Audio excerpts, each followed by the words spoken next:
All right, I've got a couple big announcements for you guys. Number one, PFF's player prop tool is now available on the web for all PFF Plus subscribers. And number two, PFF Plus is 40% off right now. If you use the promo code BLACKFRIDAY, you get all of the same data, grades, and analytics that all 32 NFL teams use, all 136 FBS teams use. As well, you get access to our 2026 NFL mock draft simulator, that world-class player prop tool that can help you nail all of your bets, and of course, the best fantasy football tools on the planet as well. Again, 40% off PFF Plus right now when you use the promo code BLACKFRIDAY. All right, next game that we got, big game in the Volunteer State.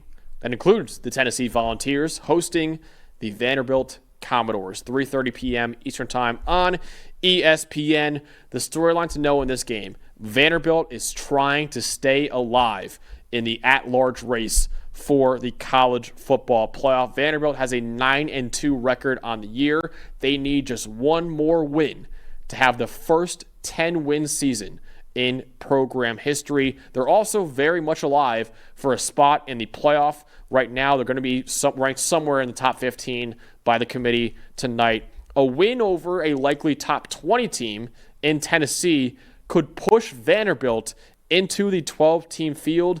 It's probably more likely, though, that Vanderbilt needs to win this game and get a little bit of help, not a lot of help, a little bit of help in order to make it to the playoff. Yeah, there's a lot of weird scenarios, right? Because they're sitting at number 14 right now, and they're probably going to stay that way.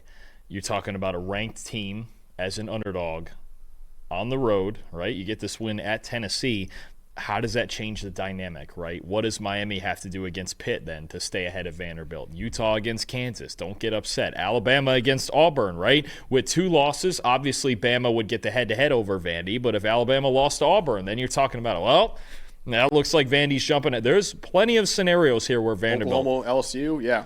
Right. I mean, there are plenty of scenarios here where Vanderbilt can still get in the playoff. Now, if all the favorites turn out and win this week, the argument gets a little harder now, right? Just with the at-large and everything like that. And Vanderbilt, the resume isn't as stacked as some other teams, but this would be a huge win on it, right? Question. This is an interesting conversation, I think. If our predictions are right and Texas pulls it off over A&M, Texas has the head-to-head over Vanderbilt. Would a 9-3 Texas be over a 10-2 Vanderbilt? I would not. I don't think so either, but I think that is a conversation that people have. I'm of the boat that Texas losing to Florida, who is 3-8. Yeah, I believe so. Yeah, that does it in for me. That's my tiebreaker. If they both had 2 losses, absolutely. But Texas losing to Florida is really what is the nail in the coffin for me, regardless of whether they win that game or not. That's a bad loss. I don't care how much talent or what the recruiting says about the Florida Gators. Is 3-8. Yeah, and it could be 4-8 after this week, or 3-9 after this week, whichever. But that's one for me that I don't think that applies here. And I know Texas. Look, they'll be the highest ranked 3-loss team in the country. Great, losing to Florida is really the killer. There, you can lose to Georgia at Georgia, that's fine. You can lose to Ohio State, that's fine. It's losing to 3-8 Florida that looks worse every single week. That is not great. Yeah. So I don't think that is a scenario. I think this is more about Vanderbilt and the teams ahead of. The more interesting one to me is if Vanderbilt wins and Michigan wins. Now where do we start putting people? Because I will put Michigan over them. I probably would too. Beating Tennessee is one thing.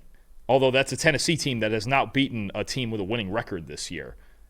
Whereas beating the number 1 team in the country, who is Vanderbilt's other great wins this year? They have obviously they lost to Texas and they lost to Alabama. I mean, it's not as stacked as you might think. They beat LSU, but LSU's not great anymore, obviously. Missouri. Yeah, Missouri. That's the problem. I think it would probably be Michigan over. I would think so. So that's another scenario where you go, is Vandy kind of low-key rooting for Ohio State? I mean, you can go through all the scenarios, but at the end of the day, they are going to need a little bit of help. Mm-hmm. This would be a huge win, and it would give them a shot, but they're going to need a little bit of help here for sure. Absolutely. All right, you have the Tennessee offense in this one. And Dalton, this is a game that Could be a shootout because we have two outstanding quarterbacks against two defenses that have had some issues this year, and you have Joey Aguilar and the Tennessee offense in this one. Sure. I mean, look at the two quarterbacks. Diego Pavia is second in the country in passing grade. Joey Aguilar is third. We could get a shootout. And why is Joey Aguilar that high in the passing grade rankings? Well, he's been outstanding in clean pockets all season. If you don't get pressure on him, and with as many weapons as Tennessee has on the outside, starting with Chris Brazzell, Joey Aguilar is going to kill you. 92.6 passing grade in a clean pocket, fourth best in the country, 9.4 yards per attempt, over an 82% adjusted completion rate, 16 big-time throws. The problem for Vanderbilt lately, especially in their bigger games, has been an inability to get to quarterbacks, whether they're blitzing or not. Sometimes they turn up the blitz packages, doesn't quite work for them. They really could use a big game out of their two big edge defenders, Corday Sidnor and Miles Capers. If they can get a pass rush, any sort of pass rush on Aguilar, then he starts turning the football over. That's what you've seen in Tennessee's 3 losses, is those teams found a way to get pressure, and he started to force it. And he still has some of the tendencies from the old App State days. It's not nearly as bad as it was then, but it's really going to be big for Vandy. They have to find some sort of pass rush in this game. Max, since week 5, they're 110th in the country in pass rush grade.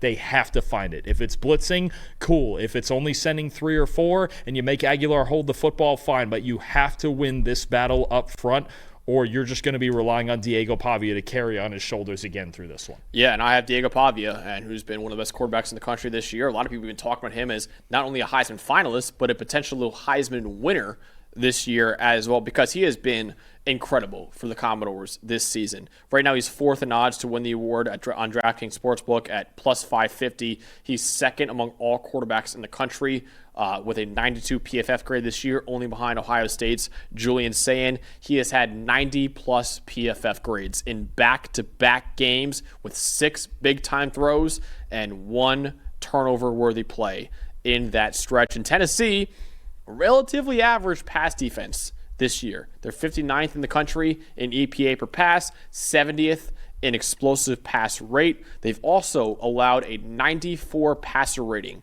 from opposing quarterbacks this year, which is only 95th in the country among all defenses. Tennessee has had below a 60 coverage grade in 4 of his last 6 games as well.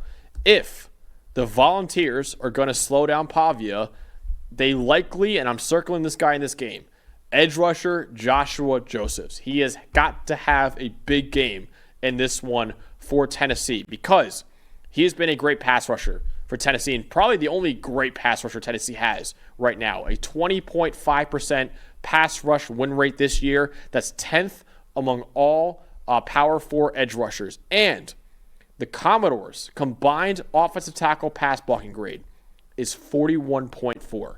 Their tackles have really struggled to protect Diego Pavia this year. That 41.4 pass blocking grade from their tackles is the second worst mark among all Power 4 offensive tackle duos this year. Yeah, no, I think obviously protecting Pavia is going to be big, and he can still obviously make plays outside the pocket, so you better contain him, because if you whiff on him and he starts breaking outside the pocket, you have a huge problem. I also think a big difference in this game could be the difference, I've talked about this before, in Vanderbilt's receiving core this year. Last year, it was so heavily just Eli Stowers, right? And then everyone else was kind of trying to catch up. But you look at huge games last week against Kentucky from Junior Sherrill, from Trey Richardson. Cole Spence, the other tight end, has been solid. I think you can get N.K. Young going in the screen game. Cedric Alexander can catch a few passes per game as well. There's a greater depth of options. And Tennessee, only 51st in the country in coverage grade. So you mentioned it. If Pavia's clean back there, he's been a better drop-back passer. I think a big reason for that is the increase in depth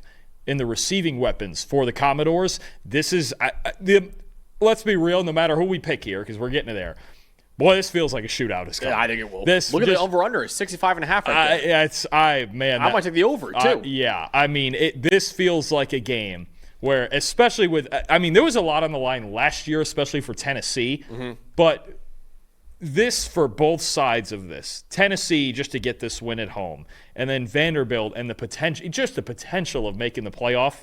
Vanderbilt. Yeah. Again, awesome. It feels weird. We've been doing this for 2 years, but also it's like, wait, we're still doing Vanderbilt and playoff in the same sentence. Vanderbilt can make the college football playoff this year, and Dalton, I would not rule out the number one quarterback in high school football, flipping from Georgia to Vandy. There is a lot of talk right now that if Clark Lee signs an extension with Vanderbilt, that Jared Curtis, who is from Nashville, by the way, could flip his commitment from Georgia to Vandy because he wants to play as a true freshman. Obviously, Diego Pavia is going to be gone after this year. Vanderbilt would provide that opportunity.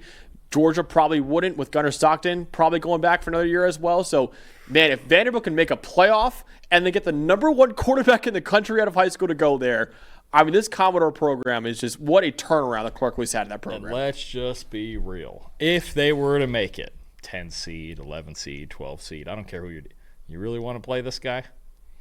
You really want to mess around and play Vanderbilt with 2-3 weeks to prepare and everything Tim Beck can throw at you and Diego Pavia? He ain't afraid of anybody. Mm-hmm. I just throwing it out there. That would be. We didn't get any upsets in the first round last year. But, boy, Vandy might be primed to do it. If they get there, they got to win this game first. Absolutely. All right, huge rivalry game between Tennessee and Vandy. Tennessee trying to spoil their rivals' season in their hopes of making the playoff. Dalton, ultimately, will Vanderbilt stay alive in the playoff race, or will Tennessee end those hopes? Boy, it's hard to win there at Neyland Stadium, isn't it? It is hard to go in there and win. Not an easy place to play at all. 100,000 people. Give me the over, certainly. Man, I think there's going to be a lot of points scored in this game. I think you got two vulnerable defenses against two of the best offenses in the country. 42-38, high-scoring shootout, Commodores. Wow. Diego Pavia, keep yourself alive in this race. Make them argue that you shouldn't be there. Make them do it. Make them argue against Diego Pavia and see what the backlash looks like in the upcoming rankings. They only need a couple of teams maybe in front of them to lose. And you know how the last weekend in college football goes every year. We didn't think Ohio State was losing last year, did we? Maybe Oklahoma, maybe Alabama, maybe Miami, whatever other chaos happens. Yep. But if you're Diego Pavia, lay it on the line and make them argue that you shouldn't be in there. Let's see it happen. 42-38 Vanderbilt.